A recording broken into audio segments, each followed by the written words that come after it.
Baba muna tayo. Ha? Mm.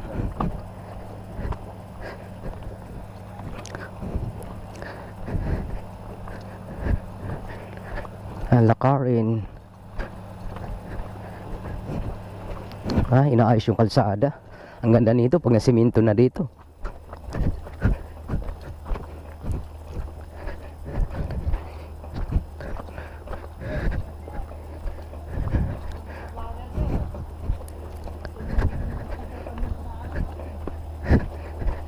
Hindi, mahirap-hirap kaunti yung pinunta natin sa Talon ni Iba. Talagang putik doon.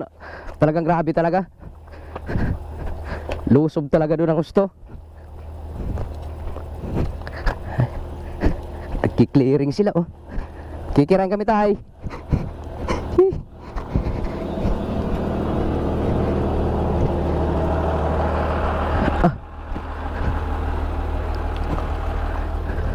Ayos yung ano dito. Ano, Kleng? Ang ganda dito ng ano, Kleng, ah.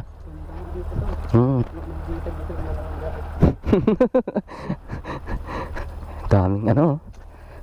Ang ganda dito pala.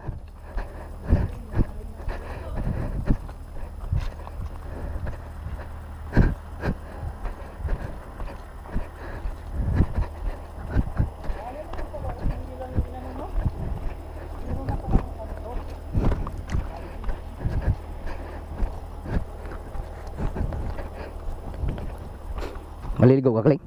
Ha? Maliligo ka? Pero ko titi. Pag-ulit si titi din.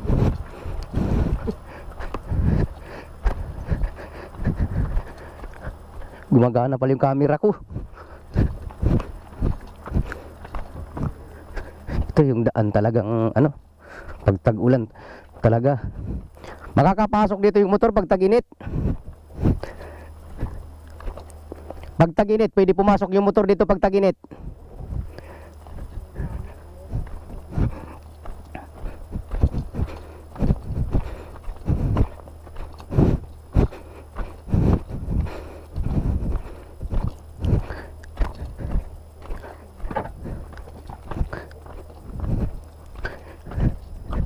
Ha? Sigurado.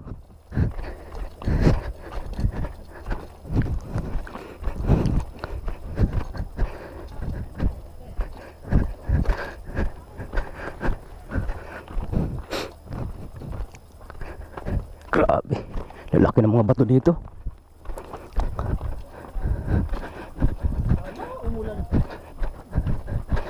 Mas maganda to pag maulan, hindi masyado madulas.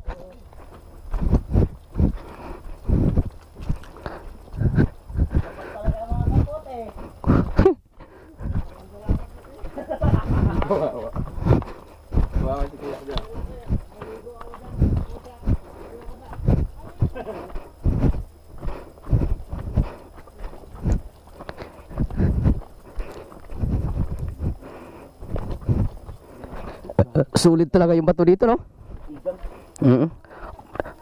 Yung sa atin pala doon, pwede pala dibiliupin sa atin, no? Ganito rin yung mga bato doon sa atin, eh. Ay, gabi yun. Pag nadibilip yun, lintik na yun. Hindi na lang man yun, kaya pa dahil yung sa may papatag, simentado na. At saka yung saan papunta doon sa lupa namin, no? Oo, yung sa Bonifacio. Oo. Mga simentado na, kaso mga kala. Pagdating doon sa lupa namin, andun na yung kalsada, no? Pero layo pa rin, galing doon sa lupa namin dati. Paakyat, mga 2 oras yung kumahina maglakad talaga, hindi lang siguro, no? Andun mong makita yung mga rock formation talaga.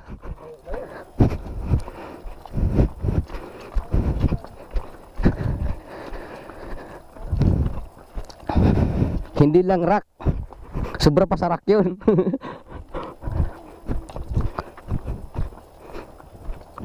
Buti na lang hindi kayo nagsapatos dalawa.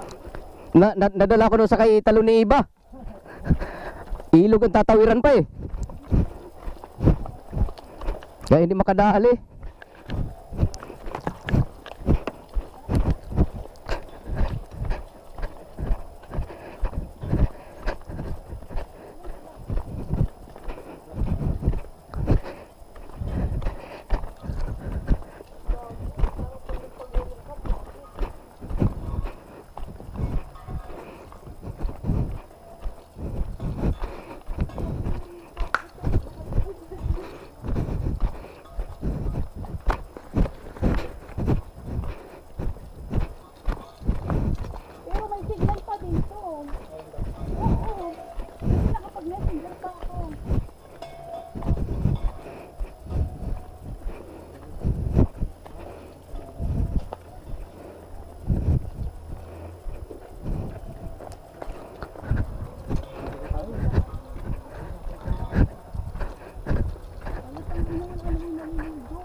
Malakas yung globe dito, oh.